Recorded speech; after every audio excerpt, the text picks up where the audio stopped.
meantime, local DPWs are getting their snow clearing operations ready. Sophia Zabo continues our team coverage live from Pawtucket. Sophia?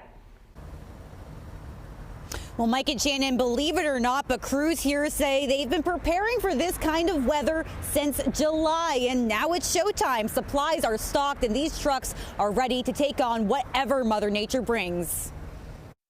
It may be sunny today, but this weekend snowstorm is all anyone can think about.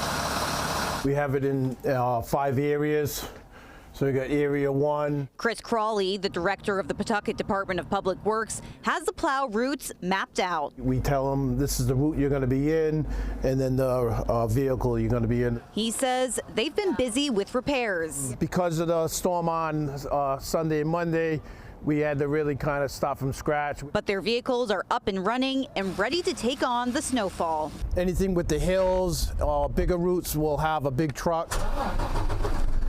Over at the Plow King in Smithfield, Tyrone Dalo is expecting to be up all night Sunday, repairing plow trucks in need of maintenance. They come in, nobody else is open in the middle of the night, so we try and get them back out so they can make money, you know?